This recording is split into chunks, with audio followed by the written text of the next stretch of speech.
దేవుని పరిశుద్ధ నామమునకు మహిమ కలుగును గాక. కూడి వచ్చిన మీ అందరికీ నా హృదయపూర్వక వందనాలు. అందరికీ ప్రైజ్ ది లార్డ్ అండి. దైవజనులకు నా వందనాలు. దేవుని వాక్యమును ధ్యానం చేసుకుందాం.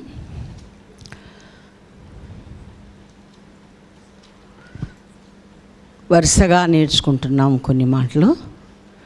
మీకు ఎంతవరకు జ్ఞాపకం ఉంటుందో నాకు అర్థం కాలేదు. జ్ఞాపకం ఉంచుకుంటారని నమ్ముతున్నాను. ఏదైనా ఇంట్లో పేర్చి పెట్టుకుంటే చూడడానికి అందంగా ఉంటే తీసుకోవడానికి బాగుంటుంది, కుక్కితే బాగోదు. వాక్యాన్ని మీ జ్ఞాపకాల్లో పేర్చుకోండి. దేవునికి మహిమ కలుగును గాక. అవసరం వచ్చినప్పుడు తేలికగా అది మన చేతికి అందుతుంది. దేవునికి మహిమ కలుగును గాక. చూడడానికి కూడా చాలా అందంగా ఉంటుంది, అవునా? దేవునికి స్తోత్రం. దేవుని వాక్యంలో నుండి నిర్గమాకాండ 34వ అధ్యాయం 14వ వచనం చదువుకుందాం.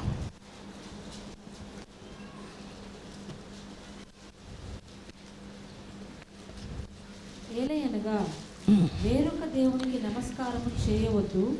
ఆయన నామము రోషము గల యెహోవా, ఆయన రోషము గల దేవుడు. చాలండి. మహోన్నతుడా, గొప్ప దేవాధిపతి నీకు వందనాలు స్వామి. మా మంచి కాపరి నీకు వందనాలు. ఉపవాస కుడికలలో అయ్యా నీ సన్నిధిలో మేమందరము చేరి ప్రతిదినము ఉదయ కాలములు ప్రభువా నిన్ను స్తుతించుటకు, నిన్ను మహిమపరచుటకు, నీ వాక్య సత్యాలు నేర్చుకున్నటకు మాకు ఇచ్చిన భాగ్యం కొరకు స్తోత్రాలు. ఇవన్నీ మా అంతరంగములో నాటబడి విస్తారంగా ఫలించునుగాక. వాక్యానుసారంగా జీవించుటకు ఈ కడవరి దినంలో నీ కృపను మాకు దయచేయమని, వాక్యాన్ని కూర్చుకోవలసిన వారం, భద్రం చేసుకోవలసిన వారం అయ్యుండగా మమ్మల్ని ప్రేమించి ఇస్తున్న ఈ మాటలన్నిటినీ కూడా మేము భద్రం చేసుకొని నీ మహిమ కొరకు నిలబడే కృపనివ్వమని యేసయ్య అతి శ్రేష్టమైన నామములో అడిగి పొందుకొని ఉన్నాము తండ్రి, ఆమేన్. 34:14 నిర్గమాకాండములో దేవుడు రోషం కలిగిన దేవుడు అని వ్రాయబడి ఉంది. కాబట్టి దేవుని ప్రజలమైన మనం కూడా రోషము కలిగిన వారంగానే ఉండాలి. చాలాసార్లు తెలుసుకున్నాము, రోషం వేరే, గర్వం వేరే, పొగరు వేరే. ఓకేనా? చాలా తేడా ఉంది. రోషమే కావాలి మనకు, కానీ గర్వం, పొగరు అవి మనకు అవసరం లేదు. దేవుడు రోషం కలిగిన దేవుడు గనక మనం కూడా రోషం కలిగిన బిడ్డలంగా బ్రతకాలి. దేవుడు ప్రేమ ఎలా సంతోషిస్తాడో, దేవుణ్ణి ఎలా సంతోషపెట్టాలో అంతకుముందు నేర్చుకున్నాం కదండి. దేవుడు మన యందు ఆనందించినలా ఆ రాజ్యములో మనల్ని చేర్చి దానిని మనకు ఇచ్చును. ఎలా సంతోషపెట్టాలో కొన్ని మాటలు దైవజనురాలు చెప్పారు. ఇంకా ప్రభు చిత్తమైతే ఇంకోసారి నేర్చుకోవచ్చు. తర్వాత దైవికమైన భయం ఎలా ఉండాలి అనేది మనము తెలుసుకున్నాం. దేవునికి భయపడడం వలన మనకు ఆశీర్వాదమే తప్ప నష్టం ఎప్పటికీ ఉండదు. ఓకే? గవర్నమెంట్కి భయపడిపోయి చాలా పన్నులు కడతాం, ట్యాక్సెస్ కడతాం, అన్నీ కడతాం గబగబా కదండి. కాబట్టి మరి దేవునికి భయపడి, అందుకే ప్రభు ఒక్క మొక్కలో చెప్పాడు, దేవునికి కైసరికి మీరు చెల్లించండి, గొడవ ఉండదు అన్నాడు కదా. స్వయాన మనకు మాదిరిగా ఉండడానికి దేవుడు పేతురుతో మాట్లాడి, పన్ను అడుగుతున్నారు కదా, వెళ్ళి తీసుకురా అని ఒక చేప పట్టి అందులో షెకీలు ఉంటుంది, మరి ఇద్దరికి కోసం చెల్లించు అని చెప్పాడు కదా. దేవుడే మాదిరి చూపాడు. ఎవరు? గవర్నమెంట్కు, అధికారులకు కట్టాల్సింది కట్టాలి అని. ఆ విధంగా భయపడుట వలన ఆయన చెప్పినవన్నీ మనకు జ్ఞాపకం ఉంటే మనం వరుసగా చేస్తూ వస్తాం.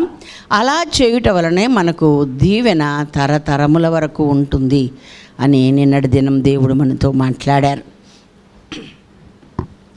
ఇప్పుడు దైవికమైన రోషం కూడా మనకు అవసరమని పూట దేవుడు మనతో మాట్లాడుతూ ఉన్నాడు. ఏ విధంగా అంటే 32 అదే నిర్గమాకాండములో 17 నుండి 20 వరకు మనము చదువుకున్నట్లయితే అక్కడ కొన్ని మాటలు ఉన్నాయి. బైబిల్తో పరిచయం ఉన్న వారికి ఇట్టే గ్రహింపుకు వస్తుంది. అయినను అందరి కొరకు చదువుదాం. ఆ ప్రజలు పెద్ద కేకలు వేయుచుండగా యెహోషువ ఆ ధ్వని విని, పాలెంలో యుద్ధ ధ్వని అని మోషేతో అనగా, అతడు, అది జయధ్వని కాదు, అపజయ ధ్వని కాదు, సంగీత ధ్వని నాకు వినబడుచున్నదనెను. అతడు పాలెంలకు సమీపింపగా ఆ దూడను వారు నాట్యమాడుటను చూచెను. అందుకు మోషే కోపము మండెను. అతడు కొండ దిగువను తన చేతులలో నుండి ఆ పలకలను పడవేసి వాటిని పగులగొట్టెను.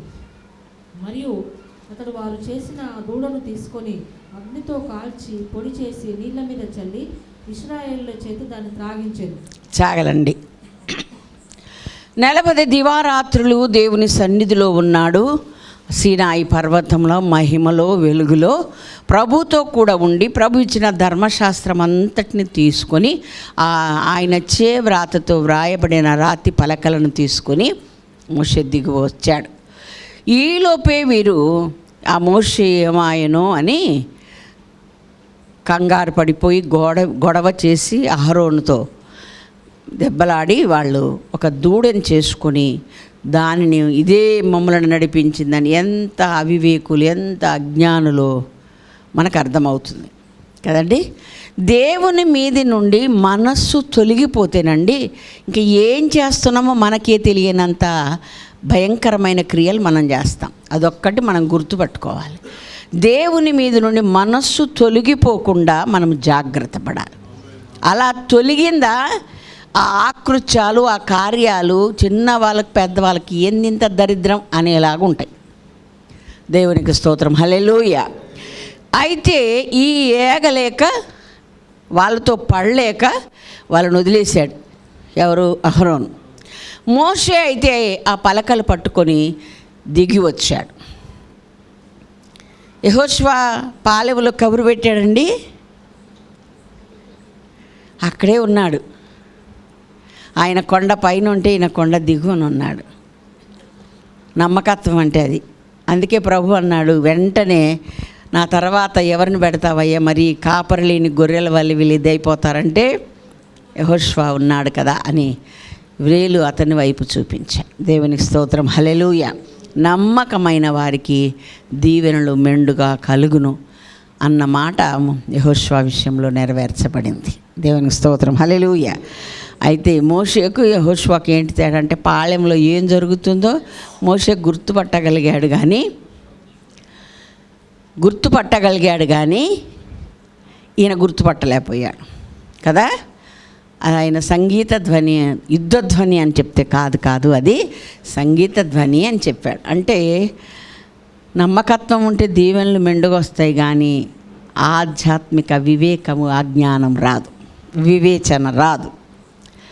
అందుకే నమ్మకత్వం కావాలి, సమర్థత కావాలి, జ్ఞానాత్మ పూర్ణులమై ఉండాలి. దేవునికి స్తోత్రం, హల్లెలూయా. అదే దేవుడు మనకు నేర్పిస్తున్న సత్యం. వెంటనే గుర్తుపట్టినట్లుగానే పాలెంలోకి రాగానే వాళ్ళు దేవ విరోధమైన కార్యం చేయడం చూచి క్షణము కూడా సహించలేక ఆ పలకలను, దేవుని చేవ్రాతతో వ్రాసిన పలకలు ఆయన చేతిలో ఉండగా వెంటనే వాటిని కింది పగల కొట్టేశాడు. ఆ తర్వాత ఆ దూడని చూసి దాన్ని తీసి ముక్కలు పొడి చేసి కాల్చి పొడి చేసి వాటిని నీటిలో కలిపి తాగిచ్చేసాడు. అంటే కసి ఎంత కోపం వచ్చిందో మనం గ్రహించాలి. ఆ తర్వాత ఏమన్నాడు అని అంటే 26వ వచనంలో, దేవుని పక్షంగా ఉన్నవారెవరో బయటికి రండి అన్నాడు. అనగానే ఎవరు వచ్చారు నాన్న? లేవీలు వచ్చారు. 26వ వచనం నుండి 29వ వచనం వరకు చదివితే అక్కడ వ్రాయబడి ఉంది. ఆ లేవీలు మీరు తర్వాత చదువుకోండి. లేవీలు వచ్చారు. మోషే చెప్పాడు, కనికరమైనను కటాక్షమైన లేకుండా ఈ పని చేసిన వారందరినీ మీరు హతం చేయండి అని అంటే, తరతమ భేదము లేకుండా వారిని హతం చేసినట్లుగా దేవుని వాక్యంలో ఉంది. 29వ వచనం మీరు చదివితే, మోషే వారిని చూచి, నేడు యెహోవా మిమ్మును ఆశీర్వదించినట్లు మీలో ప్రతివాడు తన కుమారుని మీద పడియే గాని తన సహోదరుని మీద పడియే గాని యెహోవాకు మిమ్మును మీరే ప్రతిష్ఠ చేసుకొనుడనెను. చాలండి. ఇలాగా సహోదరులు, తల్లి తండ్రి, సహోదరుడు, కుమారుడు కుమార్తె అని భేదము లేకుండా వాళ్ళను సంహరిస్తే ప్రతిష్ఠించుకున్నంటట. అది దేవునికి ఇష్టమైన పని అంట. అలాగే చేశారు వాళ్ళు. అంటే దేవునికి ఇష్టం లేనిది, దేవుని దృష్టికి కోపం తెప్పించేది మనకు కూడా కోపం తెప్పించాలి. అయితే అప్పుడు లిటరల్గా కత్తి తీసుకొని వాళ్ళని చంపేశారు.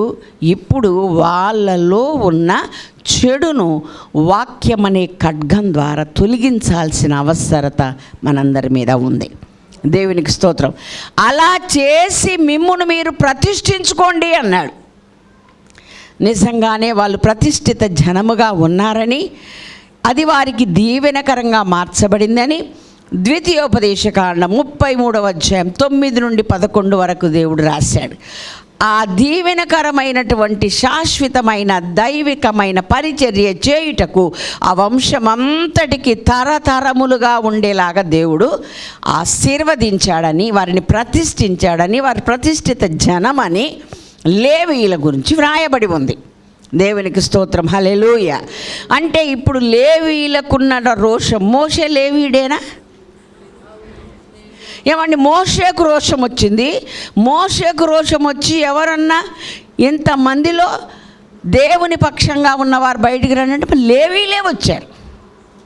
ఓకే, వాళ్ళు ప్రతిష్ఠించబడిన జనమని దేవుడు వారిని మెచ్చుకొని వారికి శాశ్వతంగా దేవుని పరిచర్య చేయుటకు వారిని ఆయన స్వాస్థ్యంగా చేసుకున్నటకు ఇష్టపడ్డాడని ఆ గ్రంథంలో ద్వితీయోపదేశకాండం 33 9 నుండి 11లో రాయబడి ఉంది. మీరు రెఫరెన్స్ రాసుకొని తర్వాత చదువుకోండి.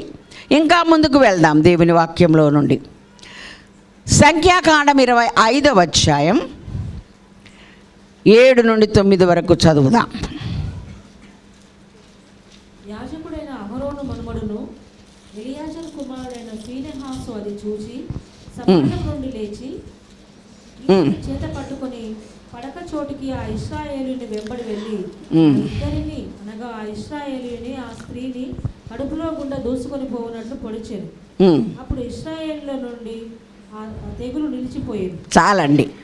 ఇక్కడ ఒక అక్రమం జరుగుతూ ఉండగా ఎలియాజరు కుమారుడైన ఫీనెహాసు ఆ దృశ్యాన్ని చూసి సహించలేక కత్తి తీసుకుని వెళ్ళి వాళ్ళిద్దరిని పొడిచి చంపేశాడు.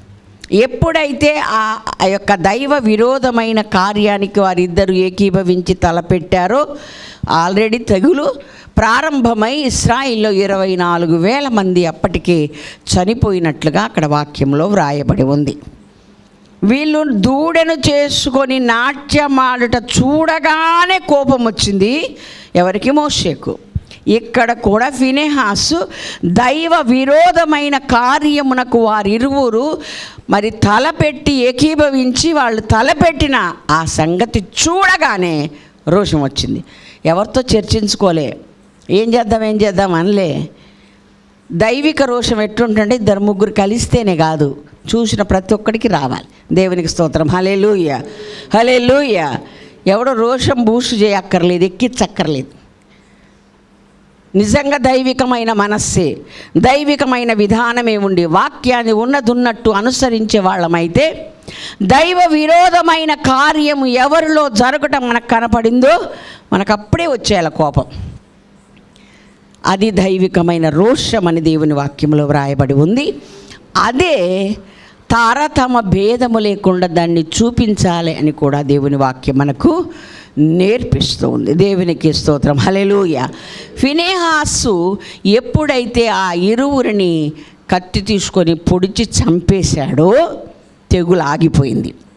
10 నుండి 13 వరకు చదివితే దేవుడు ఫీనెహాసుని ఎంత మెచ్చుకుంటున్నాడో అక్కడ వ్రాయబడి ఉంది. అప్పుడు యెహోవా మోషేకు ఇలాగ ఆజ్ఞ ఇచ్చాడు, యాజకుడైన అహరోను మనుమడును ఎలియాజరు కుమారుడైన ఫీనెహాసు వారి మధ్యను నేను ఓర్వలేని దానిని తాను ఓర్వలేకపోవటం వలన ఇశ్రాయేలీయుల మీద నుండి నా కోపం మళ్లించను గనక నేను ఓర్వలేక యుండియు ఇశ్రాయేలీయులను నశింప చేయలేదు.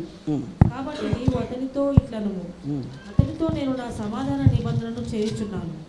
అది నిత్యమైన యాజక నిబంధనగా అతనికి అతని సంతానమునకును కలిగి ఉండును. ఏలయనగా అతడు తన దేవుని విషయమందు ఆసక్తి గలవాడై ఇశ్రాయేలుల నిమిత్తము ప్రాయశ్చిత్తం చేసేది. దేవునికి స్తోత్రం, హల్లెలూయా. ఈ ఫినెహాస్ అంట, దేవుడు ఫినెహాస్ గురించి ఏం మాట్లాడుతుంది? నేను ఏది ఓర్చలేనో అది కూడా తను ఓర్చలేకపోయాడు. దేవునికి స్తోత్రం, హల్లెలూయా, హల్లెలూయా. అదే అండి దైవికమైన రోషం మనకు రావాలి, మనకు కావాలి. దేవుడు ఏది ఓర్చలేడో, దేవుడికి ఏది అసహ్యమో, దేవుడికి ఏది ఇష్టం లేదో మనకు కూడా అది ఇష్టం ఉండకూడదు. దేవుని స్తోత్రం, హల్లెలూయా. అయితే ఇష్టం లేకపోతే నువ్వేం చేయాలంటే ఆ విషయము ఎక్కడ జరుగుతుందో దాన్ని మనము చంపేయాల, దానికి మనము శిక్ష విధింపగా అంటాడు కీర్తన 106లో. పరిహారము చేయగా అంటాడు. 106వ కీర్తన 29-30 వచనాల్లో రాయబడి ఉంది. తెగులు ఆగిపోయింది, రాబోయే కీడు, రాబోయే శిక్ష ఇంకా ప్రజలందరికీ అమ్ములుకోక ముందుకే, వ్యాపించక ముందుకే ఎప్పుడైతే చూశాడో వాళ్ళు ఆలోచించి వాళ్ళు అనుకొని బయలుదేరుతుండగానే దేవుని తెగులు వ్యాపించింది. ఎప్పుడైతే ఇతని కంటబడిందో వెంటనే అతడు ఆ యొక్క సమస్యను అక్కడికి చంపేశాడు. అప్పుడు తెగులు ఆగిపోయింది. దేవుడు అంటున్నాడు, ఈ మంచి కార్యం ఫినెహాస్ చేసినందుకు నేను ఏది ఓర్చలేను, ఏది నాకు కోపం తెప్పిస్తుందో అది ఫినెహాస్కి కూడా కోపం తెప్పించింది కనుక నేను అతనితో నిబంధన చేస్తాను.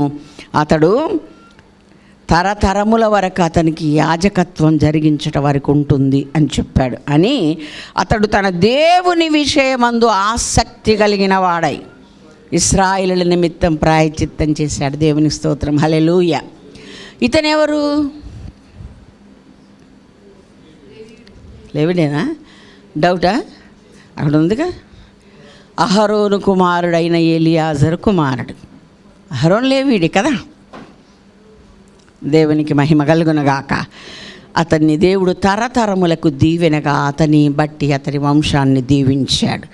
కాబట్టి ఇంకా ఆయన ఏమంటాడంటే 11వ వచనం, వారి మధ్య నేను ఓర్వలేని దానిని తాను ఓర్వలేకపోవుట వలననే ఇశ్రాయేలు మీద నుండి నా కోపం మళ్లించాడు. దేవునికి స్తోత్రం, హల్లెలూయా.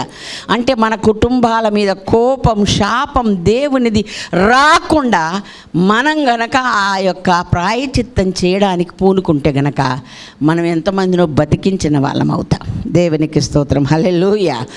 ఆనాడు తెగులు వ్యాపించినప్పుడు మరి కోరహు సంబంధమైన వాళ్ళు 250 మంది ధూపార్తులు పట్టుకొని మేము పరిశుద్ధులమే అని వెళ్ళిన వీళ్ళందరినీ బట్టి తెగులు వ్యాపిస్తే ఆ కోరహు, దాతాను, అబీరాము కుటుంబాలు నాశనం అవడం కాక ఇంకా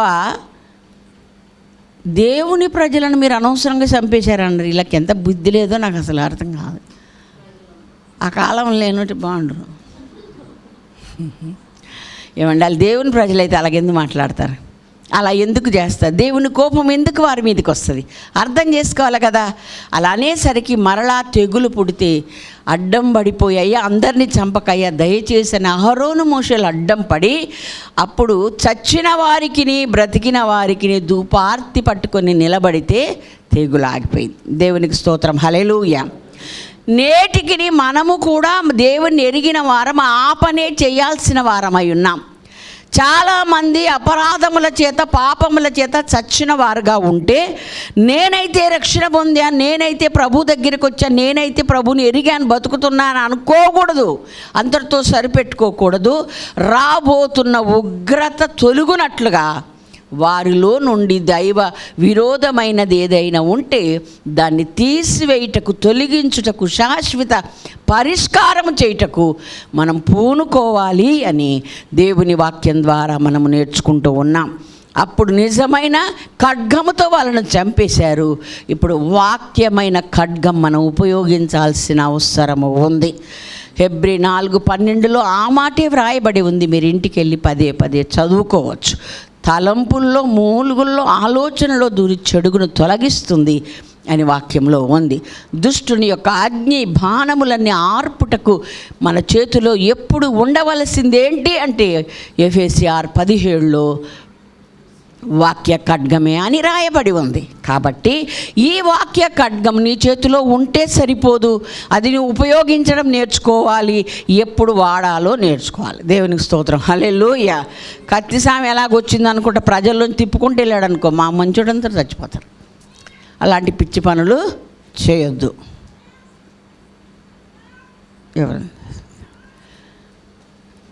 దేవునికి మహిమ కలుగునుగాక, హల్లెలూయా. కాబట్టి మనం గ్రహించాల్సింది ఏంటంటే దేవుడు ఎంత రోషం కలిగిన వాడో మనం కూడా అంతే రోషం కలిగిన వారంగా భూమి మీద బ్రతకాలి. దేవునికి నచ్చనిది ఎక్కడ ఉన్నా, ఏ స్థలంలో ఉన్నా, వాళ్ళు ఎవరైనా సరే వాళ్ళలో నుండి ఆ చెడును తొలగించడానికి మనం ఎప్పుడు సిద్ధంగా ఉండాలి. అప్పుడు వారిని మెచ్చుకోవడమే కాదు, తరతరములకు వారికి అది దీవెనగా దేవుడు మార్చాడని వాక్యం సెలవిస్తూ ఉంది. దైవికమైన భయం కలిగిన వారికి కూడా తరతరముల వరకు దీవెన ఉంచాడు దేవుడు. దైవిక రోషం కలిగిన వారికి కూడా వాళ్ళకే కాదు, వారి తరాలకు అది దీవెనగా దేవుడు మార్చుతున్నాడని వాక్యం ద్వారా మనము నేర్చుకుంటూ ఉన్నాం. ఈ విధంగా ఈ లేవీలకే ఈ రోషం ఎక్కడి నుండి వచ్చిందండి, ఇంతమంది 12 గోత్రాలు ఉంటే అని ఒకంత మనము ఆలోచన చేస్తే ఆదికాండం 34:7 అలాగే 25 అలాగే 31 అక్కడ రాయబడి ఉంది. మీరు తర్వాత చదువుకోండి. యాకోబు కుమార్తె అయిన దీనా ఆ ఊరిలోనికి వెళ్ళినప్పుడు ఆమెను చెరపట్టి ఆమె నాశనం చేసినప్పుడు కోపం వచ్చి వాళ్ళని చంపేసింది ఎవరు అని అంటే లేవి, షిమ్యోన్. దేవుని స్తోత్రం, హల్లెలూయా. 12 మందిలో ఎవరికి వచ్చింది? అందరికి అక్క చెల్లేగా, అందరి తోబుట్టువేగా. కానీ అందులో లేవి ఉన్నాడు. దేవునికి మహిమ కలుగును గాక, హల్లెలూయా. ఆధ్యాత్మిక కాలంలో చివరి గడియల్లో లెక్కలేనంత మంది లేవీయులను నేను నా కొరకు నిర్మించుకుంటాను, పిలుస్తాను అని చెప్పాడు. దేవునికి మహిమ కలుగును గాక. మనమందరము ప్రభువుని ఎరిగిన వారం, ఎరగని వారికి నీ ప్రభువుకు మధ్యలో ఉండి మధ్యవర్తిత్వం వహించవలసిన లేవీయులమే. దేవునికి మహిమ కలుగును గాక. ఆ రోషం మనలోనికి కూడా రావాలి. ఎక్కడ దేవునికి నచ్చనిది ఉంటుందో తరతమ భేదం లేకుండా దాన్ని తీసివెళ్ళ. నాకు ఇష్టం లేదు కాదు, నీకు ఇష్టం లేదు ఉంటే ఉండొచ్చు, కానీ ముఖ్యంగా దేవునికి నచ్చంది నీకు నచ్చకూడదు. దేవునికి మహిమ కలుగును గాక.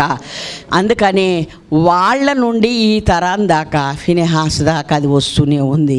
అది తరతరములకు దీవెనగా మారింది. దేవునికి స్తోత్రం, హల్లెలూయా. కాబట్టి మన పిల్లలని బయటి పిల్లలని తేడా ఉండకూడదు. దేవునికి నచ్చంది ఏది ఉన్నా, అందుకే దేవుడు చెప్పాడు, నాకంటే ఎక్కువగా ఎవరిని ప్రేమించొద్దు. తల్లినైనా, తండ్రినైనా, భార్యనైనా, కుమార్తెనైనా, కుమారునైనా, చివరికి ప్రాణాన్ని సహితం నాకంటే ఎక్కువ ప్రేమించొద్దు అన్నాడు. అంటే ప్రేమించొద్దంటే ద్వేషించమని కూడా ఉంది. అనంటే నీ ప్రాణము దేవునికి విరోధమైంది కోరితే నువ్వు ద్వేషించాలి. నీ ఇంట్లో వాళ్ళు దైవ విరోధంగా ప్రవర్తిస్తే మనము ద్వేషించాలి. కాబట్టి ఈ విషయమై మనము ఆలోచించి దైవిక రోషం కలిగిన బిడలంగా మన పిల్లలని మనం వెనకేసుకురావద్దు, పెద్దోళ్ళని దాచిపెట్టొద్దు. ఎవ్వరు కాదు, ఎవరిలో దైవ విరోధమైంది ఉంటే అది మనము వాక్య ఖడ్గము చేత తీసివేయడానికి మన వంతుగా ప్రవేశించాలి. ఎందుకు మమ్మీ అలా చేస్తావు, ఎందుకు నాన్న అలా చేస్తామని ఎవరైనా మనల్ని అడిగితే ఇది దేవునికి ఇష్టం లేదు, నాకు కూడా ఇష్టం లేదు అని చెప్పగలగాలి. దేవునికి స్తోత్రం, హల్లెలూయా. దేవుడు ఓర్చజాలనిది మనము కూడా ఓర్చకూడదు. దేవుడు సహించలేనిది మనము కూడా సహించకూడదు అని దేవుని వాక్యం ద్వారా మనము నేర్చుకుంటున్నాం కనుక తప్పకుండా మనము ఆ పని చేసి తీరాలి. ఎంతోమంది మా గుడిలో సాక్ష్యం చెప్పేవాళ్ళు ఉండకపోవచ్చు, కానీ మా పిల్లలు అలాంటి ప్రవర్తన చేస్తే అయ్యగారు చాలా కఠినంగా శిక్షించారు. నేను లోగడ చెప్పాను, ఆ శిక్షణ పొందుకున్న ఆయన ఈ పాస్టర్ గారే. కాబట్టి నా పిల్లలని అప్పటికి 10 రోజులు భోజనం లేదు. ఆ డాక్టర్ ఎప్పుడు పత్యం పెట్టేవాడే, ఏం పెట్టొద్దు, అన్నం పెట్టొద్దు, ఏం పెట్టొద్దు. జ్వరం తగ్గిపోయి ఇంక అన్నం తినాలి. ఆ రోజు సండే వచ్చింది. నేను అంతా సిద్ధం చారు చేసి అన్నీ చేసి వేడివేడిగా వచ్చి పెడదామనేసరికి, నానా ఇన్ని రోజులు జ్వరంతో పడి ఉన్నారు మీరు, అక్క ఈయన ఇద్దరికి వచ్చింది, ఈరోజు సాక్ష్యం చెప్పి కానుకేయండి అని చేతికి కానుకిస్తే ఆమె సాక్ష్యం చెప్పి కానుకేసింది, ఈయన వేయకుండా వచ్చాడు. కానుకేసాడు కానీ సాక్ష్యం చెప్పలే. ఇంటికి రాగానే అన్నం పెట్టొద్దు అని చెప్పాడు. నేను కూడా తల్లినే కదండి, ఆడవాళ్ళకి ఎక్కువ చాలా జాలి కనికరం అంట. దైవిక విషయంలో నాకైతే లేదు. దేవుని స్తోత్రం. హల్లెలూయా, హల్లెలూయా. నేను కూడా మౌనంగా ఉన్న తల్లినైనా ఇది కరెక్టే గనక ఓర్చుకున్నానండి. అంటే మీరు చదివి చెప్తున్నారు అంతే కానీ అనుకోవద్దు, నా అనుభవంలో మీకు చెప్తున్నా. నేను చేశాను గనక ధైర్యంగా నిలబడి ఆ దైవిక రోషం మనకు రావాలి అని నేను చెప్తున్నాను. డాడీ కూడా అంతే. పెద్దోడికి జప్పి బాబుకు ఆ అయ్యగారు అన్నం తిన్నారు, నేను తినలేను, ఎలా తింటాను? డాలమ్మ కూడా తినలేదు. ఇలా అయిపోయాడండి. ముందే బక్కగా ఉండేవాడు, ఇప్పుడు ఇలా ఉన్నాడు. కానీ గాలి వస్తే ఎక్కడ ఎగిరిపోతే అట్లా ఉండేవాడు. అలాగ ఈ 10 days జ్వరముతో ఏమీ తినక మరీ చిక్కిపోయాడు. అసలు మంచంలో పడుకుంటే కాళ్ళు ముడుచుకొని పడుచుకుంటే కనపడట్లే. కానీ ఈ పూట ఒక ముద్ద అన్నం పెడదామని ఎదురు చూస్తే ఇప్పుడు పెట్టొద్దన్నారు కదా అని దుఃఖం, బాధ అవుతుంది. డాలమ్మ ఏడుస్తుంది. ఏడ్చి 3 గంటలకు నా దగ్గరికి వచ్చి, మమ్మీ తమ్ముడికి అన్నం పెట్టు మమ్మీ అంటే, ఎట్లా పెడతా బిడ్డ, నేను పెట్టను.